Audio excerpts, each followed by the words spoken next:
Bueno, entonces chicos, les estaba mostrando esto, ¿no? Lo que ocurre, ¿no es cierto?, con las propiedades de los determinantes antigénicos o epitopes. Ahí está la inmunopotencia, la inmunodominancia y la valencia, que es lo que hemos repasado. Algo que quiero que también ustedes vean es que la valencia hemos dicho que se refiere al número de sitios que van a actuar como epitopes, ¿sí? ¿Está compartiendo pantalla? Ay, perdón, creo que no, ¿no? Gracias por... Ay, no, Vivita, no estoy compartiendo. Mil perdones. Ya, ahora sí. Van a disculpar, por favor. Entonces, vuelvo a recapitular esta parte. Hemos dado el concepto de lo que son los epítopes y las propiedades de los epítopes, ¿no? Ahí están las propiedades de los epítopes, la inmunopotencia, la inmunodominancia y la valencia. Con respecto a esto, entonces, ¿tienen alguna duda con respecto a los conceptos de inmunopotencia, inmunodominancia y valencia?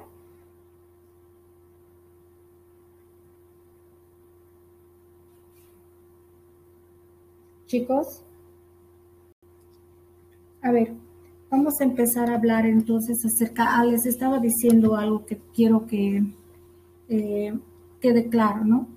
Que no solamente se tienen que imaginar que los antígenos van a interaccionar con los receptores de los linfocitos B o de los linfocitos T. El antígeno obviamente va a reaccionar también con el anticuerpo. ¿Y de dónde surge el anticuerpo? Sabemos que surge cuando este linfocito B es activado por esta interacción inmunológica, el linfocito B se empieza a clonar.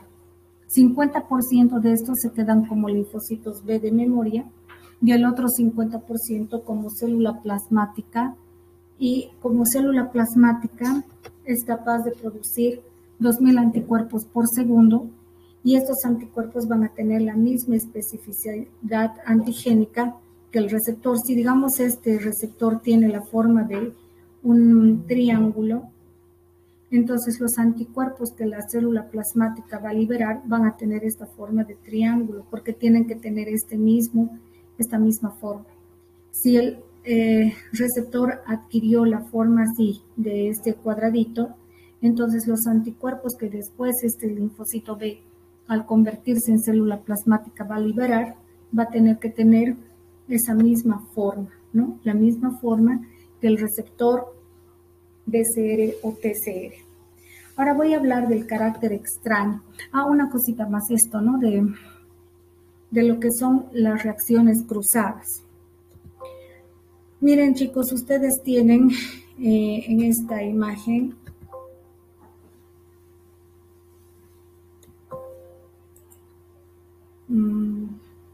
se ha quedado como grabada esta. Ya. Ustedes aquí tienen una imagen. Aquí tienen un antígeno. Este antígeno, como ustedes están viendo, tiene dos tipos de epítope, ¿no es cierto? Estos epítopes, entonces, van a interactuar con los receptores BCR en primer lugar, o TCR del linfocito T, pero vamos a ver por los anticuerpos, vamos a pensar que ha sido la activación de un linfocito B que luego se transforma en célula plasmática y libera anticuerpos, ¿no? Este antígeno, al tener estos dos epítopes, genera dos tipos de anticuerpos diferentes, cada cual que se va a acoplar a la forma del epítope. ¿Qué ocurre si digamos que este es el virus H1N1, H1N1, ¿ya? Y yo, después de muchos años, me contagio del COVID, del SARS-CoV-2. ¿Qué tienen de común estos dos antígenos que son diferentes? Lo de común de estos dos antígenos es que tienen estos epítopes. Este epítope y este epítope son idénticos porque dice ahí determinante antigénico o epítope idéntico. Yo ya tenía estos anticuerpos porque estaban circulando en mi sangre, porque yo ya tuve contacto con este antígeno.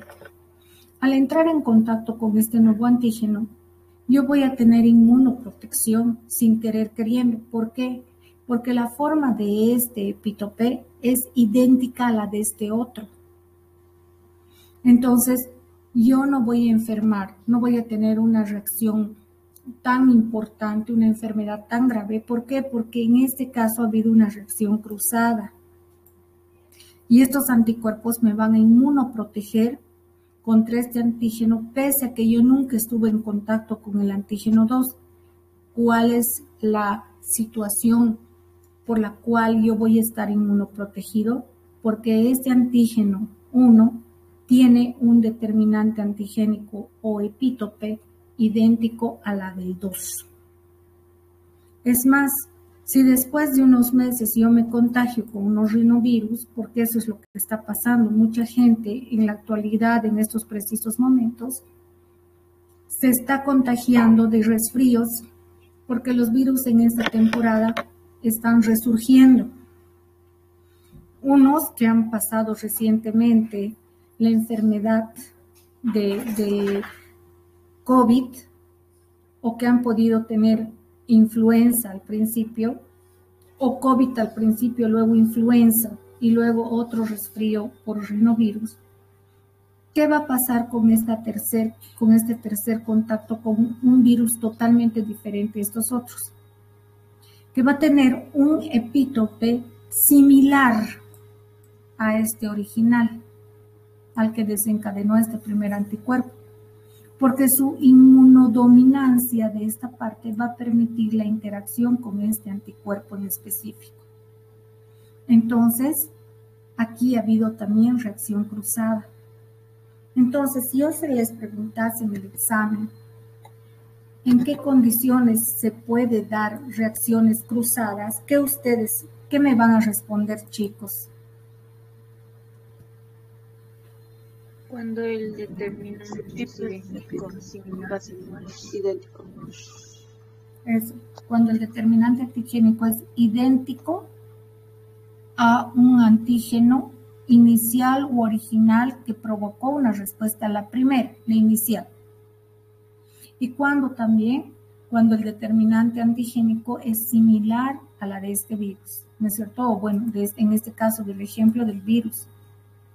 Pero en estos dos casos, por eso aquí tienen que fijarse, en estos dos casos existe reacción cruzada. Ahora aquí obviamente no va a haber reacción, porque no hay una similitud estructural del epítope con estos otros. Entonces no hay reacción. En este caso se tendría que activar un nuevo linfocito B virgen para que éste pueda clonarse y luego formar anticuerpos, o sea, transformarse en célula plasmática y formar anticuerpos con la misma especificidad antigénica del epítope. ¿Me he dejado entender? Sí, doctorita. Sí, doctora. Ok, chicos. Ahora voy a hablar acerca del carácter extraño al organismo, ¿ya? Existen, a ver, en realidad, esto lo voy a adelantar, es que saben qué pasa, chicos, que voy a darles primero les voy a dar los conceptos primero la clasificación de los antígenos según su procedencia, y luego voy a hablar acerca de estas características del carácter extraño y de qué es un halotipo, qué es un individuo sinérgico, ¿ya? A ver, voy a primero hablar esto. Perdón, van a disculpar el bache que he hecho ahorita. Me voy primero a hablar de la clasificación de los antígenos según su procedencia. Los antígenos, chicos, pueden clasificarse en tres grandes grupos de acuerdo a su procedencia. ¿Cuáles son estos? Los senoantígenos, los aloantígenos y los autoantígenos. ¿Qué es un senoantígeno? Un senoantígeno es considerado aquel antígeno o sustancia extraña de una procedencia totalmente diferente, absolutamente diferente a la de otro organismo. Por ejemplo, son especies tan diferentes y distanciadas. Por ejemplo, yo no me voy a parecer absolutamente en nada a una bacteria o a un virus o a un parásito, a una ameba, a un, no sé, a un parásito, cualquier un hongo. Entonces, ¿qué quiere decir eso? Que esta sustancia, este microorganismo, cuando entre en mi cuerpo, va a provocar una respuesta inmunitaria, obviamente, porque es total y absolutamente diferente a mi especie. Viene de otra especie, es como un marciano que está entrando dentro de mi cuerpo, es totalmente diferente. Entonces, ¿qué es un seno antígeno? Son microorganismos, son antígenos, perdón, son antígenos microbianos, también pueden ser de una sustancia de alguna planta o alguna sustancia como por ejemplo una partícula de tiza, el polvo, el polen. ¿Por qué son senoantígenos? Porque proceden de especies totalmente diferentes a la mía. Yo soy un ser humano y estas especies, estos antígenos no tienen nada en común conmigo, ¿no? Entonces es un senoantígeno, ¿ya? Entonces eso sería un senoantígeno. Hablamos de que es un haloantígeno. Un haloantígeno, chicos, procede de la misma especie. Somos individuos de la misma especie, es decir, somos seres humanos, pero nuestra constitución genética nos hace diferentes. Por ejemplo, si yo tengo, digamos aquí mis glóbulos rojos, y yo soy del grupo ORH positivo, ¿sí? Yo no podría recibir sangre de un donante que tenga un grupo sanguíneo A o un grupo sanguíneo B o un grupo sanguíneo AB. ¿Por qué? Porque estas células, ni bien ingresasen dentro de mi cuerpo, serían reconocidas como sustancias extrañas. Porque en el momento de la embriogénesis, se nos ha presentado a nosotros a los antígenos propios a través del complejo mayor de histocompatibilidad clase 1. Entonces, el complejo mayor de histocompatibilidad clase 1 va a ir a mostrar el péptido propio, el péptido de cada una de nuestras células, de cada una de nuestras células. El péptido propio de los glóbulos rojos van a ser presentados por estos otros elementos, porque el glóbulo rojo no tiene núcleo. Entonces no puede tener complejo mayor de histocompatibilidad clase 1. Entonces, ¿qué tiene un glóbulo rojo?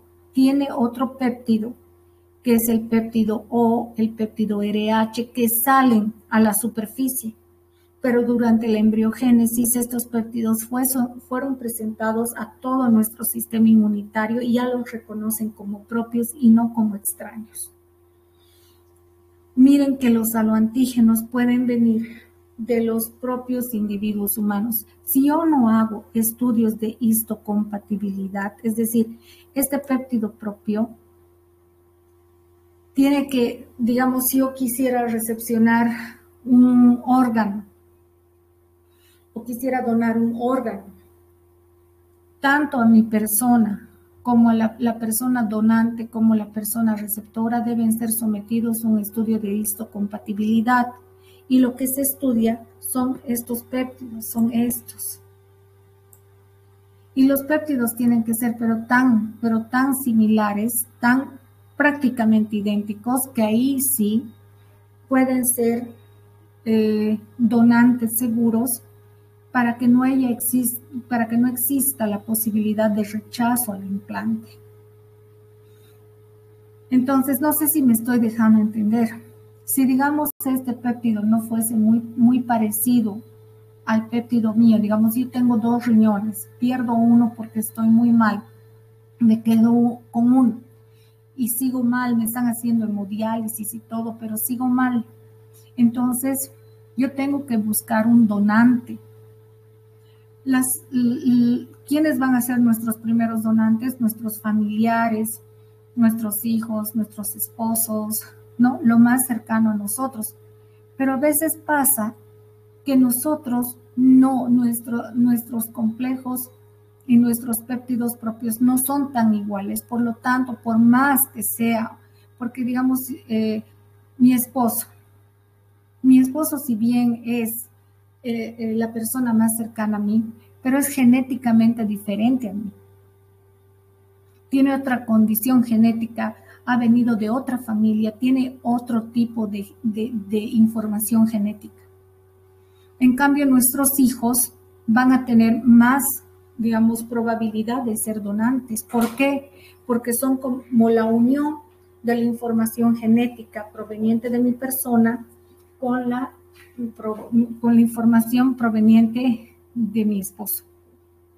Entonces, a los hijos sí se les podría hacer sobre todo estudios de histocompatibilidad, pero ¿qué pasa? A veces ni los hijos tienen, porque se inclina más la información hacia el padre, por decirles, ¿no? Entonces, ¿qué se busca? Se busca entre las personas, inclusive genéticamente diferentes, alguien que tenga un péptido parecido al mío para que sea la persona indicada que me done el órgano. Es por eso que muchas personas tienen unas declaraciones juradas que dicen al momento de morir yo puedo donar mis órganos, ¿no? Y entonces hay lista de pacientes, hay personas que están esperando a donadores de órganos, de riñones, de corazón. ¿Por qué? Porque necesitan eso para vivir, ¿no es cierto? Entonces, ¿qué se hace? Se estudia este péptido, así como ustedes lo están viendo, este péptido pequeño, que tiene que ser muy similar al mío. Si no es similar, entonces yo agarro un riñón que no le he hecho un estudio de histocompatibilidad y le trasplanto a la persona. El cuerpo de esa persona, ¿cómo lo va a reconocer? ¿Como propio o como extraño? Como extraño. Como extraño.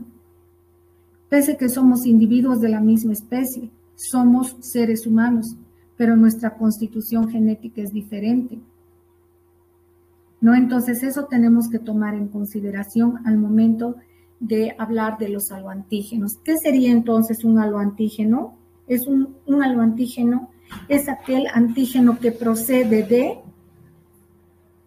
la misma especie. Eso, son antígenos que proceden de la misma especie, pero que su constitución genética es diferente. Ejemplos de haloantígenos, chicos.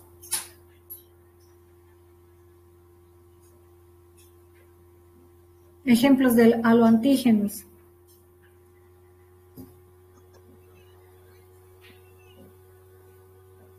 Ejemplos de haloantígenos. Sin buscar, pues aquí están. Fuerte. Glóbulos rojos. Glóbulos rojos. Los glóbulos rojos, la sangre. O sea, la sangre están los glóbulos rojos, no es un ejemplo, ¿no? Porque uno puede tener un grupo sanguíneo O, el otro un grupo sanguíneo A, y no podemos ser donadores, porque esas células van a ser reconocidas como extrañas y no como propias. Los órganos, ¿no? La donación de órganos. Inclusive, como ustedes ven aquí imágenes de un anticuerpo. Sabemos que existen, hemos hablado de lo que son los idiotipos, de los halotipos. ¿Y qué es eso? Un halotipo y también de lo que son los idiotipos, ¿no? Cuando nosotros hablamos de los isotipos, halotipos e idiotipos de las inmunoglobulinas, cuando decimos isotipo, estamos diciendo que todos los seres humanos tenemos 5 tipos diferentes de inmunoglobulinas, todos. Inmunoglobulina A, G, D, E, M, ¿no es cierto? Pero dentro de los tipos de inmunoglobulina G existen subtipos de inmunoglobulina G, la G1, G2, G3 y G4. En los subtipos de inmunoglobulina A hay 2, A1, A2. Entonces, una cosa que tenemos que entender, chicos, inclusive en las cadenas ligeras existen las cadenas de 2 tipos, las cadenas ligeras kappa y las cadenas ligeras lambda. En uno de ustedes puede estar más abundante una inmunoglobulina G1 con cadenas tipo capa más abundantes. Y si yo dono sangre, al donar sangre, también dono las inmunoglobulinas que circulan en ella. Y digamos que en mí, el subgrupo de inmunoglobulina G es la inmunoglobulina G1. Y que el predominio de la capa, de la cadena ligera es capa, no lambda. Entonces, al darle la sangre, lo que yo voy a provocar en esa persona es una respuesta de tipo inmune, porque todas las células del sistema inmunitario van a reconocer esos anticuerpos como extraños. Entonces, ¿qué son los aloantígenos? Los aloantígenos son antígenos que proceden de individuos de la misma especie, pero que genéticamente son Diferentes. diferentes. Muy bien. ¿Qué es un autoantígeno?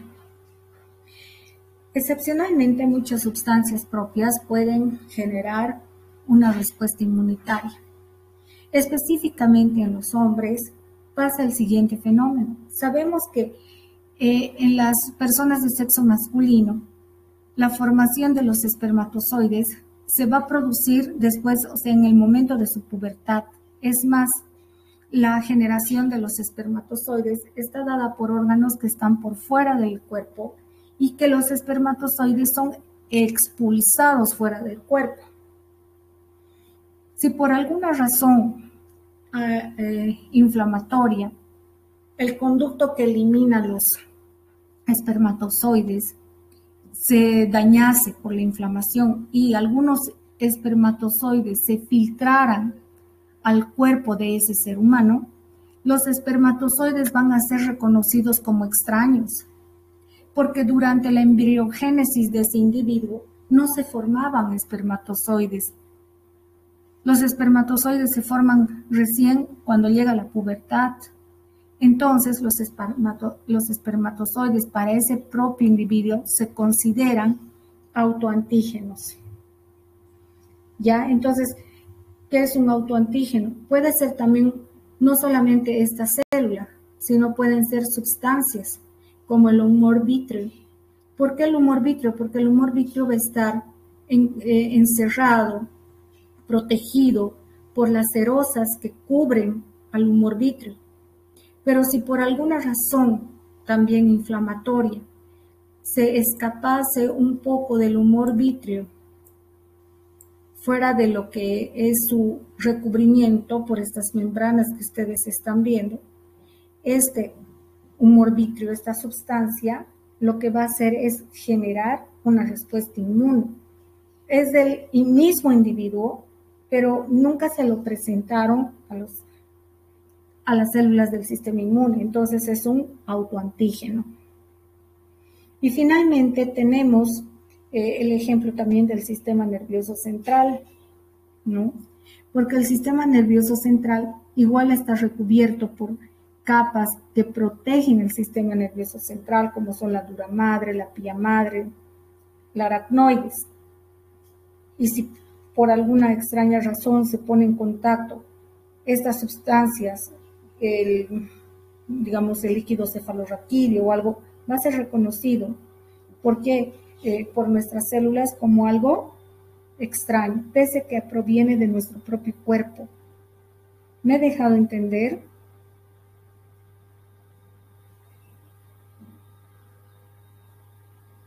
Sí, doctora. Entonces estarían formando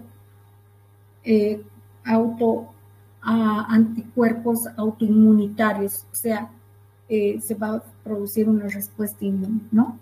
Ok, eso sería entonces la clasificación de los antígenos de acuerdo a su procedencia.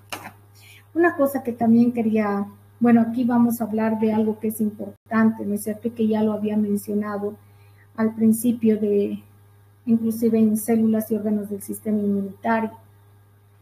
¿Qué ocurre cuando durante la etapa embrionaria, yo les decía que existe la famosa ventana inmunológica o la famosa tolerancia inmunológica, o finalmente no, el sistema inmune está totalmente inmaduro o no reacciona. ¿Por qué? Porque en ese momento de la embriogénesis se está dando origen a muchos clones de células y estos clones de células deben ser presentados, cada clon de célula naciente de cada una de las hojas embrionarias a nuestro sistema inmunitario. Por lo tanto, nuestro sistema inmune va a ir como adquiriendo una especie de reconocimiento a lo propio y a lo extraño. Entonces, reconocen lo propio gracias al complejo mayor de histocompatibilidad clase 1. Eso lo saben y eso es lo propio. Y lo no propio es lo extraño, pero hemos dicho que lo extraño se puede reconocer por dos técnicas. ¿Cuáles son? Nuestro sistema inmune puede reconocer lo extraño mediante dos técnicas. ¿Cuáles son? Presencia de PAMS y el complejo mayor de histocompatibilidad clase 1. Ausencia del complejo de histocompatibilidad clase 1, ¿no es cierto? Ya, ok. Eso ya lo hemos ido repitiendo clase tras clase, así que esa parte tiene que quedar bien clara. Pero no sé si ustedes alguna vez se han puesto a pensar, ¿qué pasa cuando existe la fecundación de dos espermatozoides a un solo óvulo? ¿Qué se forman ahí?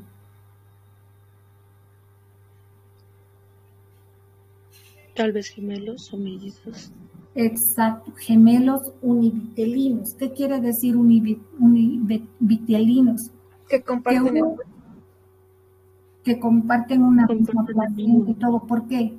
Porque un óvulo ha sido fecundado por dos espermatozoides. Por lo tanto, los individuos que van a estar compartiendo la misma placenta tienen que ser genéticamente idénticos. idénticos, exacto. Porque imagínense que uno de ellos tenga una condición genética diferente a la del otro. Como están compartiendo el mismo torrente sanguíneo y todo, lo que pasaría es que aquí habría una incompatibilidad y estos podrían generar, aunque ustedes no lo crean, en el vientre materno, una destrucción, autodestruirse, ¿no? O sea, se estarían destruyendo si son genéticamente diferentes. De ahí que ustedes tienen que entender que los gemelos univitelinos son genéticamente también idénticos. Son genéticamente idénticos. Vale decir que estos gemelos tienen que tener todos sus péptidos idénticos, antígenos idénticos, para que no pueda haber o no se genere una reacción entre ellos. Me he dejado entender. A esta condición de gemelos univitelinos se los ha denominado, estos gemelos van a ser individuos sinérgicos, ¿ya? Sinérgicos.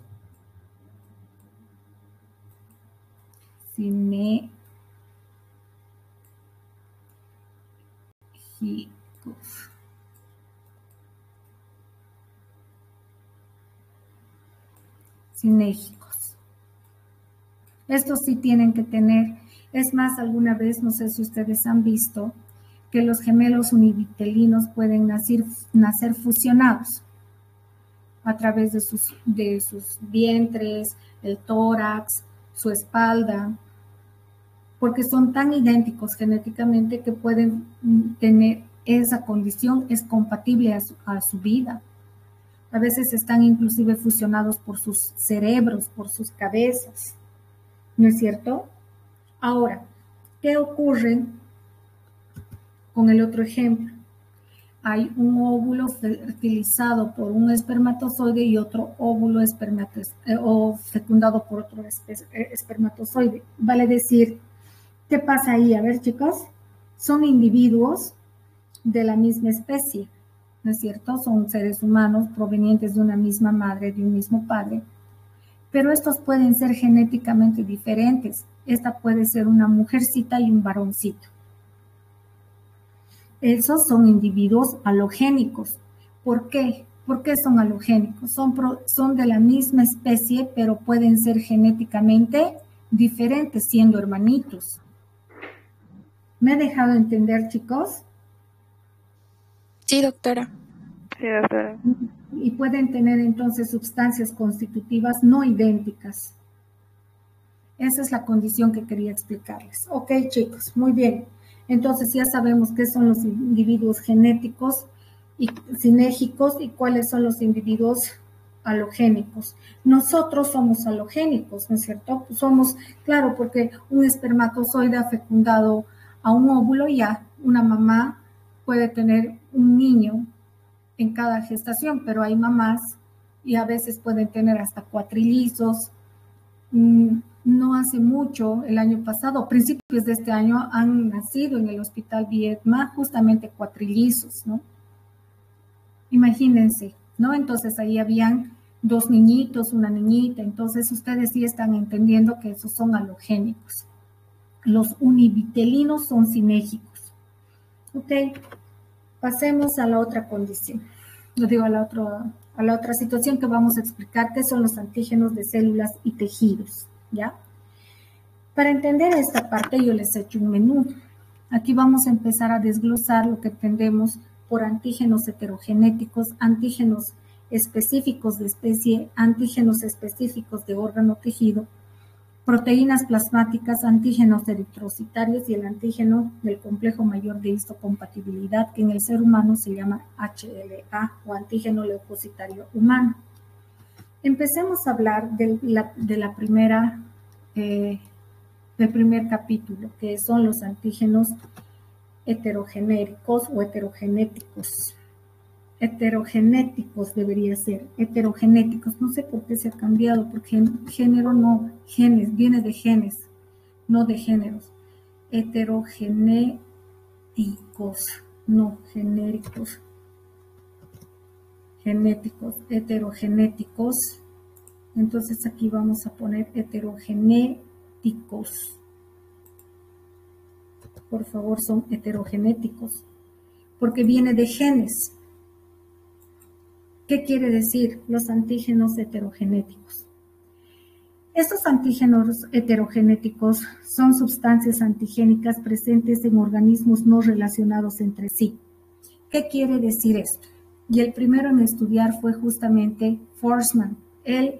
Este científico alemán es el que identifica a un antígeno que está presente en los glóbulos rojos, ¿sí? Los antígenos que están presentes, sabemos, en los glóbulos rojos, sabemos que por los antígenos, por eso se llaman antígenos eritrocitarios, pero si no son antígenos, son míos, no, pero se constituyen antígenos cuando son donados a otras personas que no tienen las mismas características que, por ejemplo, este individuo es del tipo A, este otro es del tipo B, este es el del AB, ¿no es cierto? Y este es el tipo O, ¿ya? Entonces, cuando nosotros entendemos que en los glóbulos rojos existen estos péptidos transmembrana en la superficie del glóbulo rojo, que es la forma de reconocerlos como propios o como extraños, el señor Forssmann, ¿qué hizo? Este fue el primero en demostrar la presencia de un mismo tipo de antígeno distribuido en la naturaleza en especies no relacionadas. Y de ahí fue tan importante su aporte que él ha ganado un premio, ¿no es cierto? Y se le ha puesto a ese antígeno estudiado su apellido, antígeno de Forssmann. ¿Y qué es el antígeno de Forssmann? El antígeno de Forssmann no es más que un péptido que se encuentra en los glóbulos rojos de diferentes especies. Por ejemplo, este antígeno, por lo general, ustedes están viendo aquí los diferentes tipos de glóbulos rojos. El grupo A y el grupo B, ¿ya? Aunque ustedes no crean, en bacterias en algunas bacterias como salmonelas, las shigelas, los neumococos, en los caballos, en los pollos, en los cobayos. Cobayo es un conejo, por si acaso. Existe este tipo de antígeno, que lo voy a poner de otro color, por favor, de otro color. Este va a ser este, que se va a llamar antígeno de Forssman. Aquí entonces hay antígeno de Forssman. En el glóbulo rojo del caballo hay antígeno de Forssman. En una bacteria, la salmonela, hay antígeno de Forssman. En el cobayo hay antígeno de Forssman. Entonces, ¿qué tenemos que entender que es el antígeno de Forssman? El antígeno de Forssman, entonces, es un antígeno que es común a especies no relacionadas. Y en los seres humanos, el antígeno de Forssman está presente básicamente en los que tienen el grupo sanguíneo A o el grupo sanguíneo B. ¿Y qué importancia tiene esto? O sea, ¿para qué yo estoy queriendo que ustedes entiendan? Si esta persona que tiene grupo sanguíneo A fuera infectada por una de estas bacterias, que ya les he dicho qué bacterias, las salmonelas, las shigelas, ahora que es común encontrar enfermedades por neumococos, hay niñitos que están muriendo inclusive por neumonía. Y si ese niñito era del grupo A y es infectado por un neumococo, ¿qué de común tiene ese niñito con el neumococo, con esa bacteria? Lo común que tienen es el antígeno de Forssman. Entonces, cuando el neumococo ingresa dentro del cuerpo de ese niño, ¿cómo va a ser reconocido esa bacteria? ¿Como propia o como extraña? Como propia, doctora. Como propia. Y ahí está la importancia capital de conocer el antígeno de Forssman. Es decir, entonces, que este antígeno de Forssman, al ser igualito en este individuo, no va a generar respuesta inmune. Y la enfermedad va a ser muy grave. ¿Han entendido qué es un antígeno heterogenético?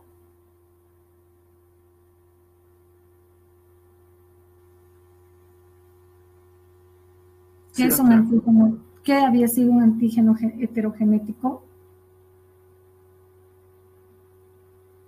¿Es un antígeno, doctora, distribuido en distintas especies? ¿Es un mismo antígeno? Muy bien. Es una sustancia, ¿no es cierto? Es una sustancia, un péptido transmembrana que va a estar en glóbulos rojos. ¿De qué seres? De seres que no están relacionados genéticamente entre sí. Los humanos que poseen el antígeno de Forssman son aquellos que tienen el grupo sanguíneo tipo A y el grupo sanguíneo tipo B. ¿Y quién también puede tener el antígeno de Forssman? Los glóbulos rojos de un caballo, los glóbulos rojos de un cobayo, los glóbulos rojos, ¿de quién más he dicho? De los pollos. Y en bacterias, ¿qué tipos de bacterias pueden tener el antígeno de Forssman? Neumococo, salmonella. Y shigella, ¿no?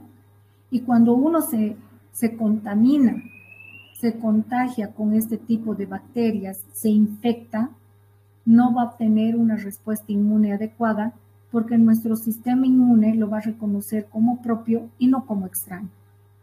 Por lo tanto, esa es la importancia de conocer a estos antígenos conocidos como antígenos heterogenéticos. Por eso hetero viene de la palabra hetero, muchos, genes genéticos de muchos géneros, de muchas especies, de muchas especies de seres vivos. Y el antígeno heterogenético más conocido es el de Forssman. Forsman, ¿no? Muy bien.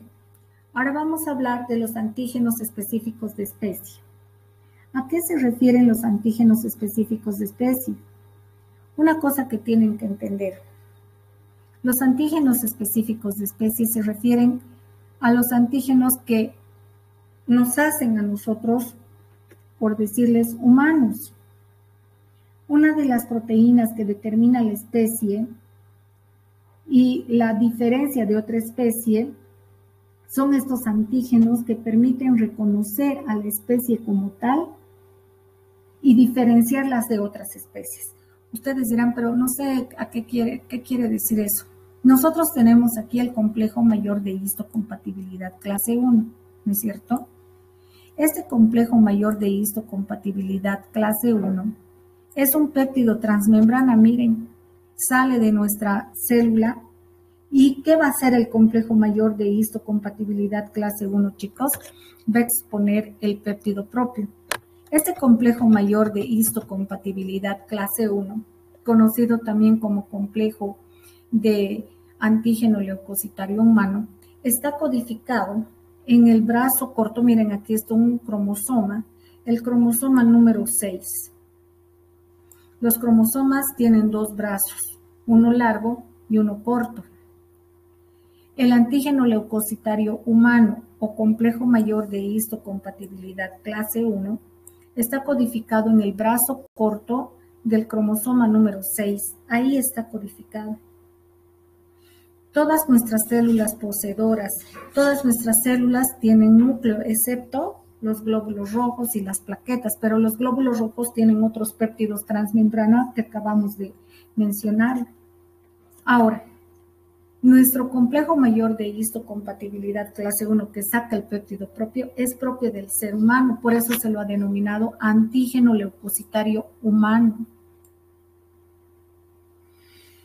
El complejo mayor de histocompatibilidad de un ratón, de un perro, de un caballo, de un cobayo, ¿será el mismo que denominado como HLA?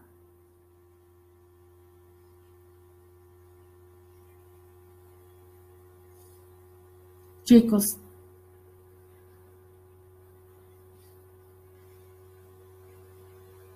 hola chicos, ¿me estoy dejando entender lo que estoy hablando o no?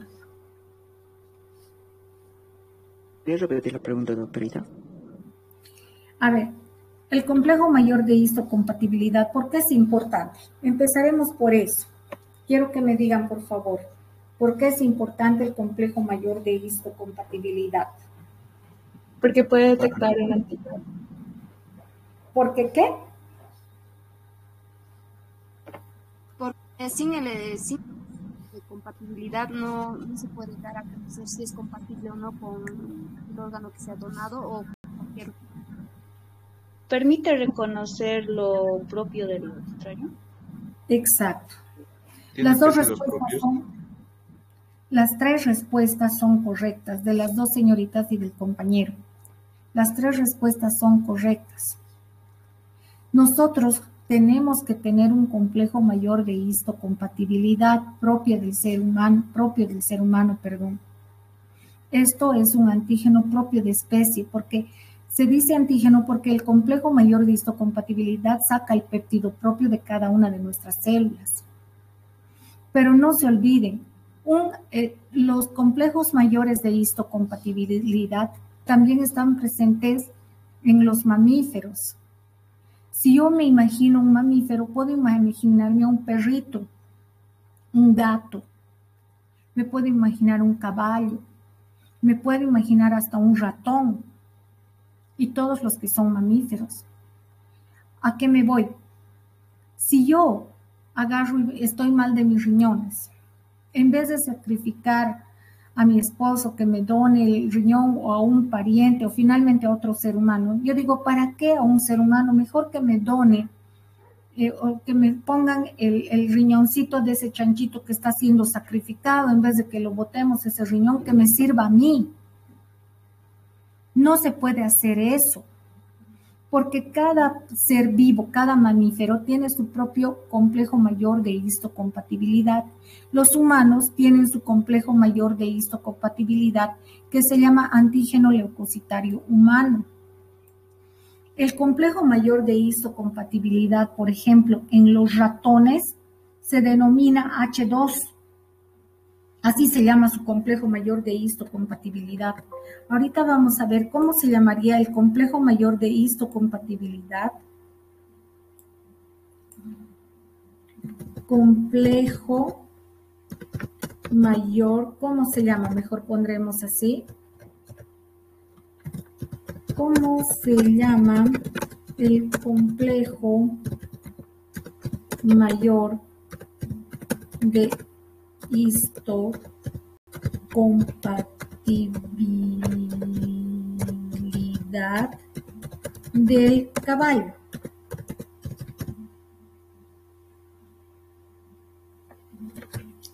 Veamos cómo se llama el complejo mayor de histocompatibilidad del caballo. Aquí están los complejos mayores de histocompatibilidad, van a ver.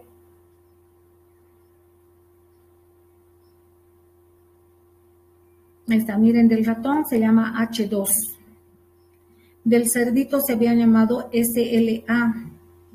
Del caballo se llama ELA. Y del perrito se llama DLA. Me he dejado entender, chicos. Entonces, cada ser, cada individuo, ahí está, miren, cada individuo, cada mamífero, tiene sus complejos mayores de histocompatibilidad. El humano, el cerdito, el perrito, el gatito, el ratoncito, tienen complejos mayores de histocompatibilidad. Y el clase 1 en el ser humano está codificado. ¿Dónde les he dicho, chicos?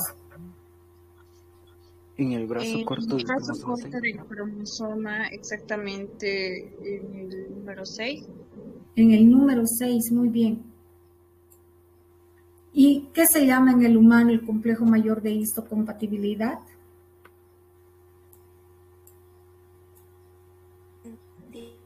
¿Qué se llama en el humano el complejo mayor de histocompatibilidad?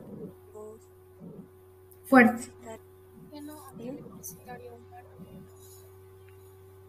Esto se los voy a copiar la imagen para que ustedes se acuerden. Aquí vamos a hablar de complejos mayores de histocompatibilidad y entonces vamos a tener, miren, es diferente, uno pensaría. Aquí la especie es el ratón, su cromosoma que va a tener la información es el cromosoma número 17 y la denominación se llama H2. En el porcino había sido es lo que les he dicho, ¿no? Entonces, cada individuo tiene su propio complejo mayor de histocompatibilidad y a eso se le llama, ¿qué he dicho que se llama, chicos?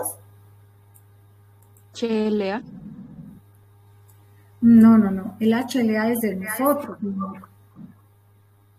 ¿Qué se llama ese? Antígeno antileucocitario humano. No, pero ese es de nosotros. ¿Cuál sería?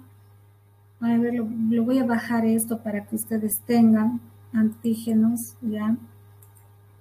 ¿Qué se llamaría? Aquí está esto, se los voy a copiar la imagen. ¿Qué se llamaría, chicos? Ahí está el complejo mayor de histocompatibilidad de cada especie. ¿Genos específicos de especie? Antígeno de especie a especie. Exacto.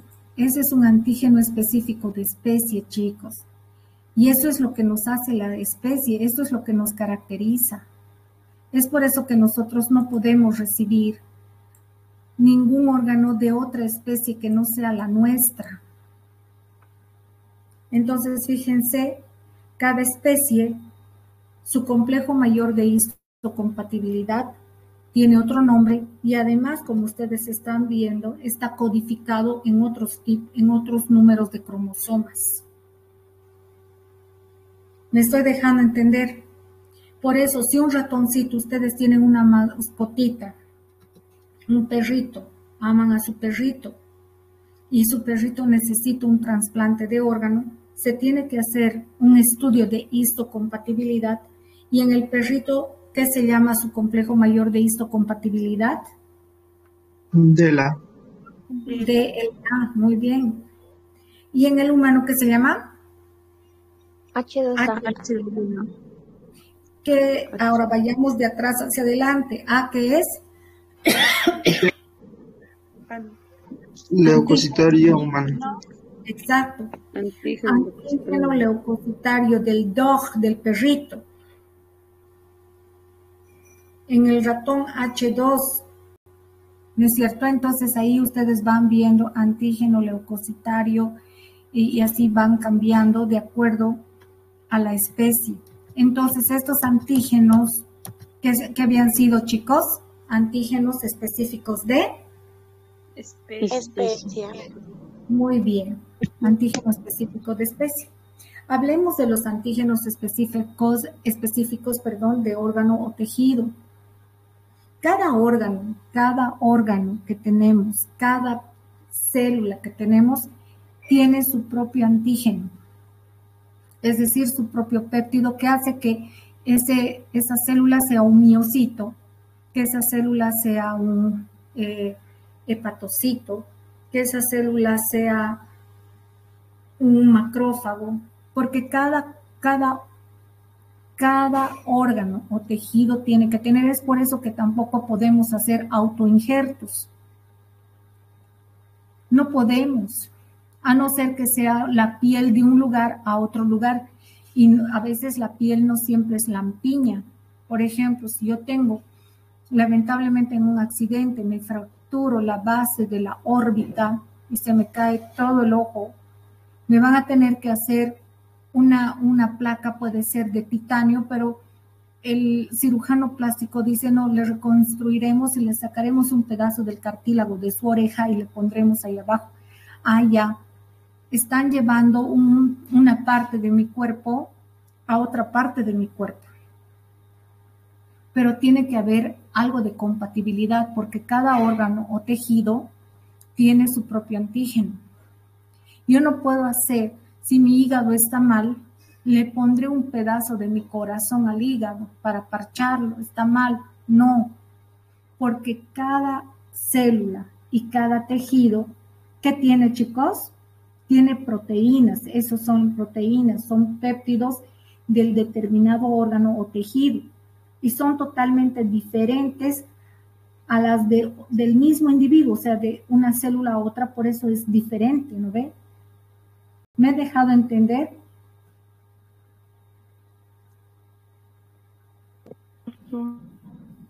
¿Se ha entendido o no se ha entendido? Por decir, aquí yo tengo el complejo mayor de histocompatibilidad clase 1 de mi corazón, las células del miocardio. Entonces, mi complejo mayor de histocompatibilidad clase 1 va a sacar el péptido del corazón. Y lo dibujaremos como si fuera un corazoncito aquí, ¿no? Ahí ya un corazón, listo, un corazoncito. Si yo quisiera tener, digamos, aquí está mi hígado. Si yo quiero llevar una parte de mi corazón, hacer un trasplante y llevarlo al hígado, no voy a poder porque el complejo mayor de histocompatibilidad del hígado tiene otra proteína que es propia del hígado y no va a permitir este trasplante. Me estoy dejando entender, ¿no, chicos? Es decir, y vuelvo a enfatizar que cada una de nuestras células y tejidos tiene su propio péptido. Ahora, por ejemplo, en un perrito que tiene también su hígado, el péptido de su hígado va a tener una similitud con el péptido del hígado humano, porque está formado por hepatocitos y los hepatocitos forman también una sustancia en común, tanto para el perrito como para el ser humano. Pero obviamente, las proteínas para el perrito van a tener algún grado de similitud con las proteínas del ser humano, pero una parte de la proteína va a ser propia del perrito y la otra parte del ser humano va a ser propia para el ser humano. pero son proteínas hepáticas. ¿Me estoy dejando entender lo que estoy hablando o los estoy confundiendo?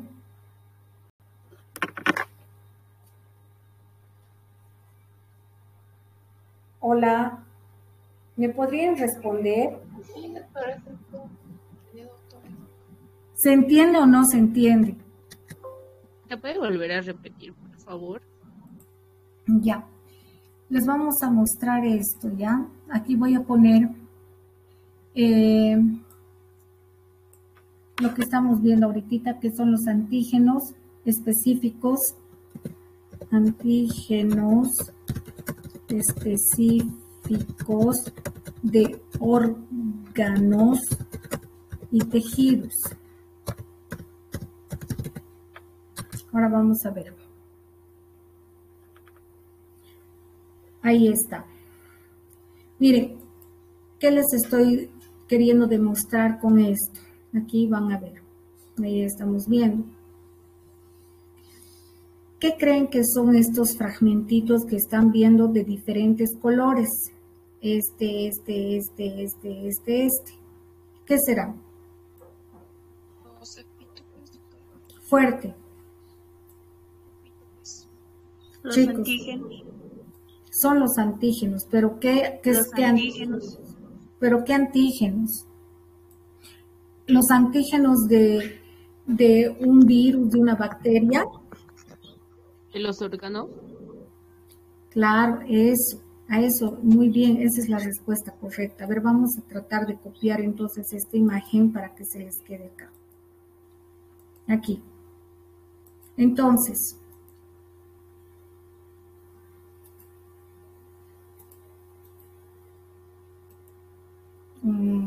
bueno, está bien así mismo. Chicos, ¿qué estamos viendo acá? Estamos viendo que cada órgano, cada tejido de nuestro cuerpo, ¿qué tiene que tener, chicos? Un antígeno. Un antígeno que lo identifique, ¿no es cierto?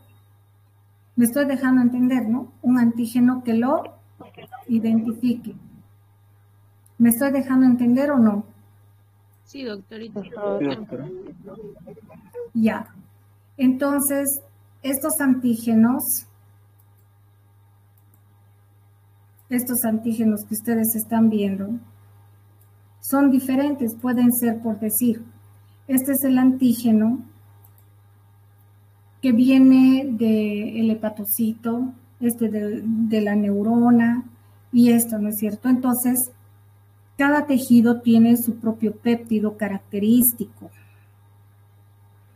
Si nosotros tratamos de que llevar de un tejido a otro que no es compatible, agarrar, por decir, la mucosa de mi boca, la quiero poner a mi cara porque hay una parte que me ha salido un grano horrible y no sé, está tan fea mi cara que yo digo, no, sacaré una parte de mi mucosa y la pongo a mi cara. No puedo hacer eso porque las características de los péptidos que tiene el tejido epitelial no son los mismos que de la mucosa. Entonces, estos péptidos son diferentes y lo que originaría en las células de la respuesta inmune que va a estar monitoreando, ya sea en la mucosa o en la piel, va a ser anticuerpos contra ese péptido que pese a ser de mi propio cuerpo, no va a ser aceptado. ¿Por qué? Porque solamente se puede aceptar algo que es idéntico a mi tejido, a mi órgano. ¿Me he dejado entender, chicos? Entonces, cada célula y cada órgano tiene su propio péptido y eso es específico de órgano o tejido. Hasta las células plasmáticas, chicos, miren, las células plasmáticas, aquí estamos viendo, hasta las proteínas plasmáticas, hasta las proteínas son propias de cada individuo y hemos dicho las proteínas, estas proteínas, los anticuerpos, las cadenas ligeras pueden ser de dos tipos, cadenas kappa o cadenas lambda. En uno de ustedes puede que su cadena ligera tenga más cadenas kappa y en otro de sus compañeros haya más cadenas lambda. Si uno quisiera donarle la sangre a su compañero porque es su mejor amigo o su mejor amiga, puede provocar una respuesta inmune. ¿Por qué? Porque hasta las proteínas plasmáticas son nuestro sello de originalidad. Y esas son las proteínas plasmáticas, se van a comportar como antígenos en ese otro individuo que no tiene las mismas cadenas. O no tienen, por ejemplo, la inmunoglobulina G tiene subgrupos G1, G2, G3, G4. En uno de ustedes puede ser que haya más G4 y en el otro más G2. Y cuando donan sangre pueden provocar respuestas inmunes inadecuadas. ¿Por qué? Porque genéticamente, si bien somos de la misma especie, somos genéticamente diferentes. Hasta eso, hasta las proteínas plasmáticas son propias de cada individuo. Y ya hemos hablado de los antígenos eritrocitarios, ¿no es cierto? Cada uno de nuestros eritrocitos tiene que su propio, si bien no hay complejo mayor de histocompatibilidad en los eritrocitos, ¿qué hay en los eritrocitos que los permite reconocer como propios o como extraños?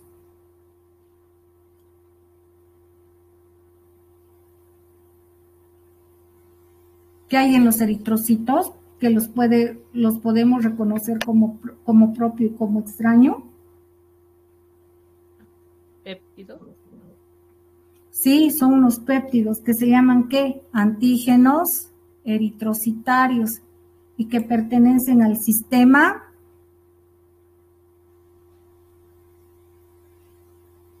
A, B, O, ¿de qué? De la sangre y el factor RH más, ¿no es cierto? Entonces, todas nuestras células, todos nuestros tejidos tienen una forma de reconocimiento. Y si tú transportas algo de un lugar a otro lugar que no tiene el mismo comportamiento, la misma estructura, ¿cómo va a ser reconocido en esa otra zona del propio individuo, de su propio cuerpo? Como extraño. Como extraño. Muy bien, very good. Ahora, ¿qué función, una vez que ya no sé si hasta aquí han entendido todo esto, porque ya hemos desarrollado todo esto, hemos desarrollado los antígenos heterogenéticos, los antígenos específicos de especie, los antígenos específicos de órgano tejido, las proteínas plasmáticas, los antígenos eritrocitarios, y hemos hablado del complejo mayor de histocompatibilidad o antígeno leucocitario humano. ¿Aquí tienen alguna duda, chicos?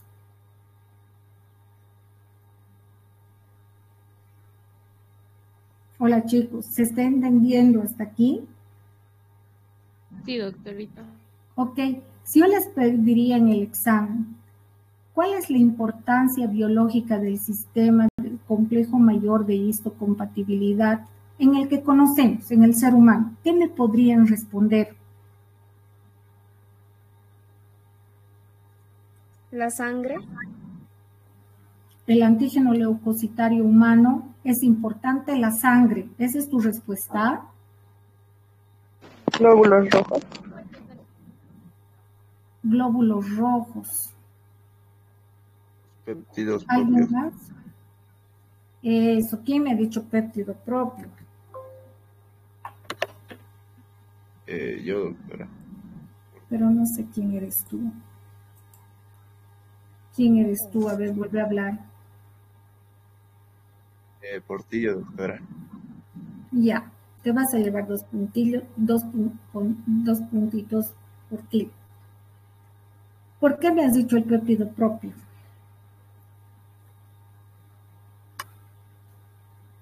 Para que pueda reconocer. Porque el complejo mayor de histocompatibilidad clase 1, ¿qué presenta pues? Antígenos propios. Péptido. El péptido propio, el antígeno propio. y ese es el que permite el reconocimiento de lo propio o de lo extraño. La ausencia va a ser extraño y la presencia va a decir, sí, eres de nosotros, es propio.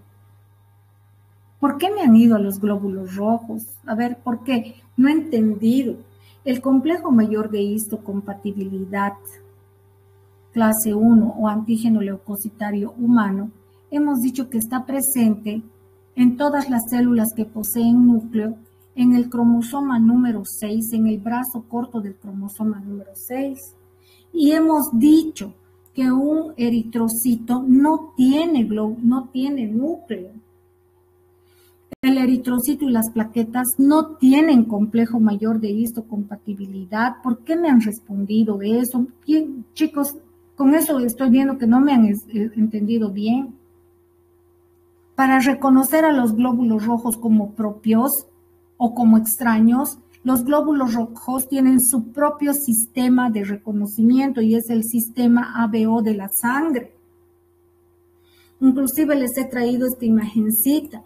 Este es el sistema ABO de la sangre. Los glóbulos rojos no tienen complejo mayor de histocompatibilidad y mi pregunta era, ¿cuál es la importancia biológica del sistema del complejo mayor de histocompatibilidad? Y me dicen los glóbulos rojos. Es lo que menos tenían que responderme.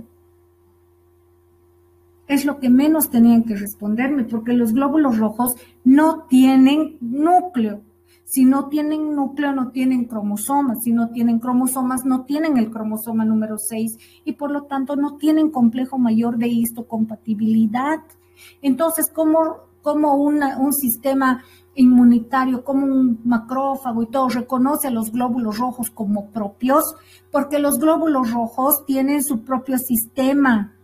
Ese sistema, ¿qué se llama? ABO. Exacto, ABO es diferente al complejo mayor de histocompatibilidad. Y yo no sé por qué me han respondido lo otro. Bueno, pero qué bien que me hayan respondido. ¿Por qué? Porque me ha permitido realimentarles. ¿Y qué otra función más cumpliría el complejo mayor de histocompatibilidad?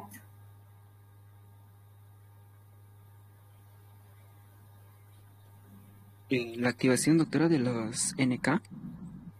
Muy bien, activa las NK por ausencia, ¿no ve? Por ausencia o también por presencia, y las NK no te destruyen. Si hay complejo mayor de histocompatibilidad, very good. Entonces, fíjense que el complejo mayor de histocompatibilidad permite la regulación de la respuesta inmunitaria. Porque es el que, ya les he dicho y vuelvo a enfatizar, el complejo mayor de histocompatibilidad clase 1 es el que permite el reconocimiento de lo propio y si hay ausencia, de lo extraño. Además, permite la donación de órganos. Ahí también tendrían que ver eso, ¿no? Los fenómenos de histocompatibilidad, porque gracias a eso una persona puede ser donante y el otro puede ser receptor siempre y cuando tenga sus antígenos que están en el complejo mayor de histocompatibilidad son similares o idénticos. Por eso hay que hacer estudios de histocompatibilidad para donar o para recepcionar órganos.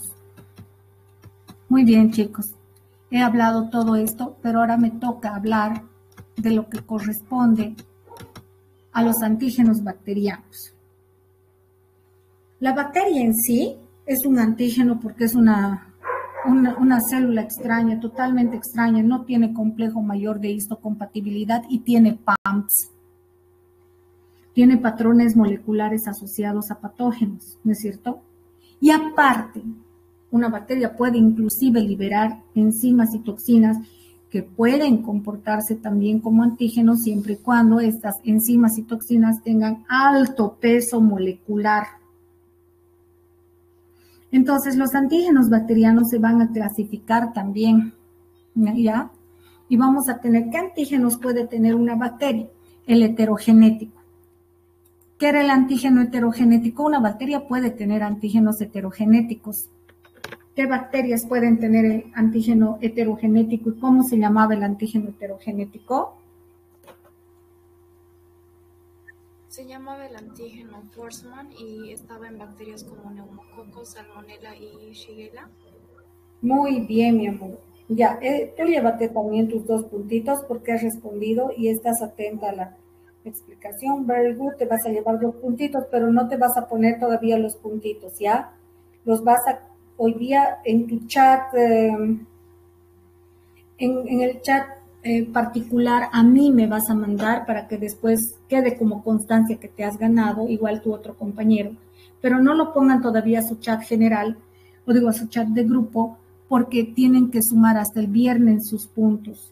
Y estos puntos ya son para el segundo, para la segunda nota práctica, ¿ya? Ok, está muy bien. Entonces, hasta ahorita son 2 los que han ganado puntos. Entonces, hay el antígeno heterogenético de Forsman. Y sabemos que el antígeno heterogenético de Forsman es un péptido que es común para ese tipo de bacterias que acaba de mencionar su compañera, y que es común también en individuos que tienen los grupos sanguíneos A y B, y también algunos hematíes de los caballos, cobayos, los pollitos, ¿no? Ese es el famoso antígeno de Forsman. Pero hay uno que no hemos hablado, que es el antígeno de Wassermann. Es otro antígeno heterogenético, ¿ya? El antígeno de Wassermann. ¿Y cuál es el antígeno de Wassermann? Vamos a ver aquí, para que ustedes tengan la imagen. Él es Wassermann, von Wassermann, que descubre un antígeno que va a estar presente básicamente, ¿en quién va a estar presente? Va a estar en el treponema pallidum, ¿ya? Es una sustancia que se encuentra en el treponema pallidum, es un apteno. ¿Qué es un apteno, chicos?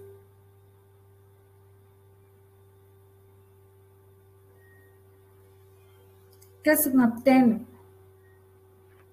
Ya les he hablado, por eso que está el antígeno heterogenético de Wassermann que está, pero ¿saben qué? Lo interesante es que este antígeno no es que esté en otras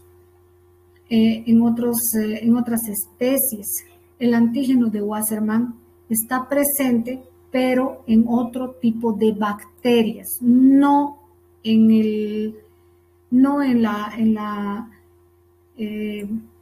otras especies, sino en otro tipo de bacterias, y pueden dar reacciones cruzadas, ¿ya?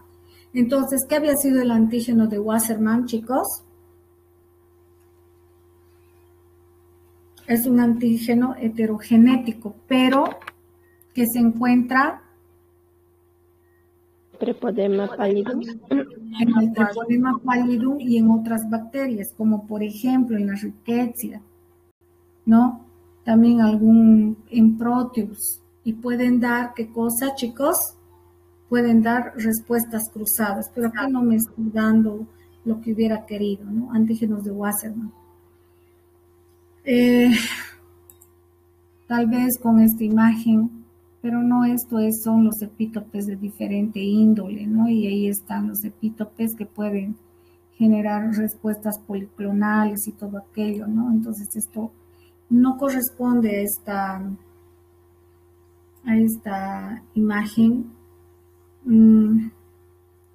Lo que yo quiero que entiendan es que el antígeno de Wassermann, si yo me valiese de esta imagen, podría ser el antígeno de Wassermann, que está presente en Treponema pallidum, que está presente en Rickettsia prowazekii, o que está presente en Proteus. Y lo que hacen es generar ya un anticuerpo. Cuando entra, digamos que esta persona ha tenido una infección por Proteus, ya tienen el antígeno y el anticuerpo contra este antígeno de Wassermann. Y cuando por alguna circunstancia de su vida tiene relaciones con una persona que tiene sífilis, porque está presente en el Treponema pallidum, la reacción, va a ser muy buena. ¿Por qué? Porque ya van a haber anticuerpos neutralizantes contra el Treponema pallidum. y puede ser que no desarrolle la enfermedad. Es como si hubiera ya tenido una vacuna contra el treponema pallidum. Y ese es, digamos, el caso del antígeno de Wassermann.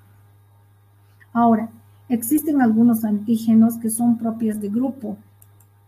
¿Cuáles son estos antígenos propios de grupo específico? A ver, hay bacterias que van a tener, por decir, un antígeno propio específico. Tenemos que clasificar entonces aquí a los grupos de las bacterias gram positivas y a los de las gram negativas.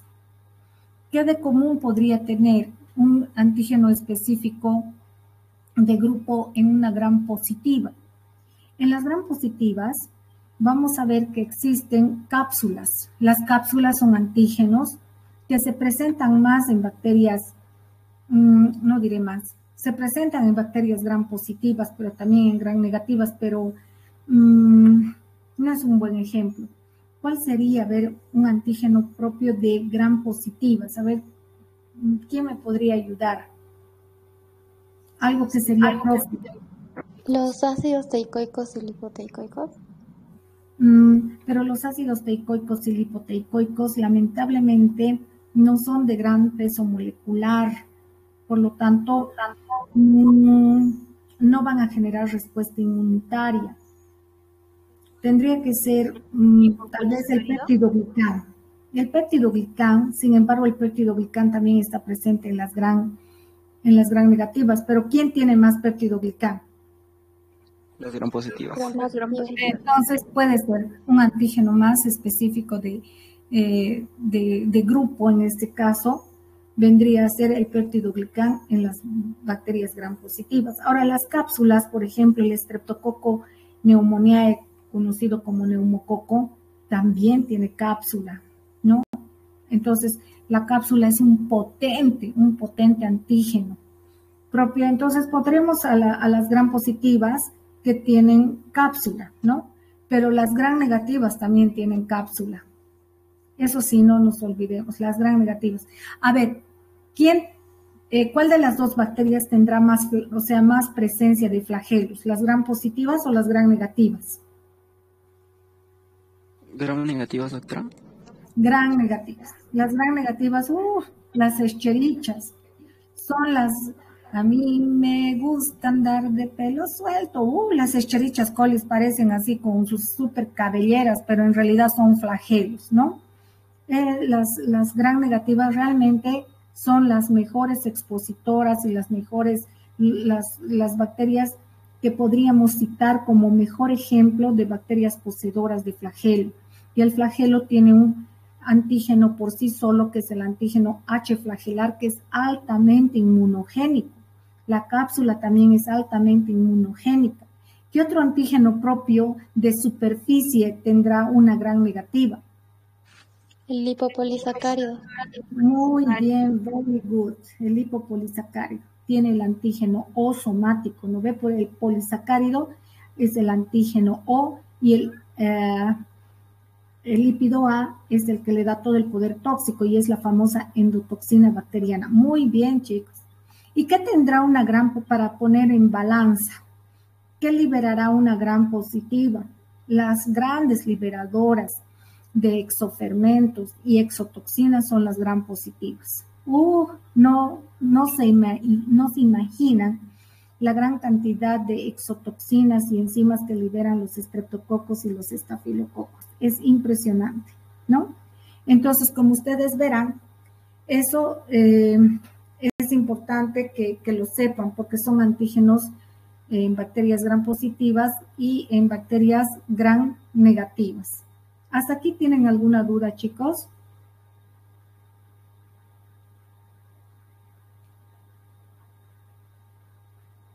Bueno, ¿qué eran los superantígenos?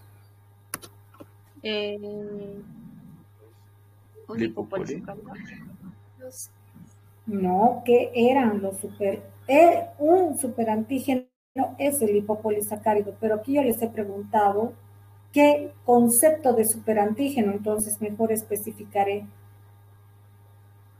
Evita el switch inmunológico. Muy bien, los que evitan el switch inmunológico. Ahora van a conocer, ¿no es cierto? Este es el switch inmunológico, el complejo mayor de histocompatibilidad clase 2 con el TCR del linfocito TCD4. Ahí está los receptores que serían, este es un TCR, son TCRs, ¿no? Y ese es el complejo mayor de histocompatibilidad clase 2, que es un péptido transmembrana. Y lo que hace el superantígeno es evitar el switch inmunológico. Y en los virus, aunque no crean, lo que sale de la célula infectada es así como un vástago pero tan grande que evita el switch inmunológico o distanciamiento. En cambio este, que es bacteriano, se mete. Por eso es la diferencia de un superantígeno bacteriano y de un superantígeno vírico. Ahora, ejemplos de superantígenos. Aquí ustedes están viendo SETSST1. ¿Qué será eso? Entonces vamos a ver ya. Vamos a ver cuáles son los superantígenos. SE había sido la enterotoxina de Staphylococcus. Sí, las enterotoxinas, chicos, así son sustancias tóxicas que se pueden meter fácilmente en el switch inmunológico. Entonces, ¿por qué se llamará enterotoxina? Porque es una sustancia que se está liberando, es una exotoxina que se está liberando en el intestino, y de ahí el nombre de enterotoxina, producida por estafilococo, principalmente el aureus. Y su abreviación es SE, es un superantígeno. ¿Qué significa TSST? Viene de toxina del síndrome del choque tóxico. Las dos T's en los lados y las S al centro. Toxina del síndrome del choque tóxico. Shock, ¿no? Del shock tóxico. ¿Qué es la SP? Es la exotoxina pirogénica estreptocócica. ¿Ya? Exotoxina pirogénica, aquí es P de pirogénica, del estreptococo, porque estreptococo se escribe con S, ¿no? El nombre genérico. El HIV, el virus de la inmunodeficiencia humana, también es un superantígeno. ¿Cuántos superantígenos hemos visto aquí? 4. 4. Ahora agárrense. Ahí está la exotoxina. Toditos estos son microorganismos productores de superantígenos. Los estafilos producen la enterotoxina estafilocócica, produce la toxina del síndrome del choque tóxico, produce las toxinas exfoliantes, las epiteliotoxinas, y esto la persona que vaya a exponer estafilo ya sabe que tiene que estudiar todo esto. Son todas estas 3 toxinas son entonces superantígenos. De los estreptococos, la proteína M, la exotoxina pirogénica estreptocócica, solo 2 tienen los estreptococos básicamente. El Mycoplasma arthritis va a ir a ser él mismo un potente superantígeno. El Clostridium perfringens libera una enterotoxina que también es un superantígeno. Yersinia, Pseudomonas, Mycobacterias, Toxoplasma, el HIV y el virus de la rabia tienen potentes superantígenos. Como odontólogos que somos, yo no les voy a pedir todo esto, ¿ya? Tal vez del Mycoplasma no, ni del Clostridium perfringens no, ni de la Yersinia pseudotuberculosa no. Pseudomonas tampoco, no vamos a tratar. Mycobacterias sí. El Mycobacterium tuberculoso sí es un superantígeno. El HIV es un superantígeno.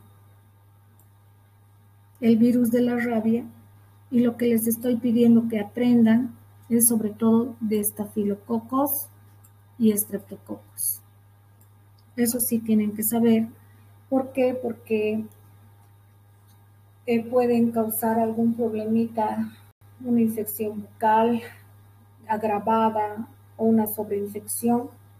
Entonces, ahí ustedes tienen idea de por qué se está agravando la situación, porque puede ser que el estafilo o el strepto tienen esos superantígenos que están evitando el switch inmunológico y están agravando el cuadro clínico del paciente. Finalmente, en el examen yo les puedo pedir 4 superantígenos, ¿no? Para que ustedes pongan o digan, y ahí ustedes tienen para decir de los estafilos, pueden poner entonces la toxina del síndrome del shock tóxico, la exotoxina perlogénica estreptocócica, ¿no?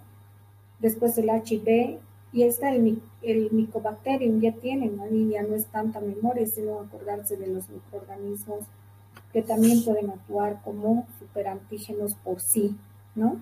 Chicos, con eso hemos terminado. Creo que no estoy queriendo avanzar nuevo tema, pese que nos quedan 10 minutos, porque, a ver, voy a cortar un ratito la grabación para que no se llene de... dejar de compartir y detener la grabación. Ok.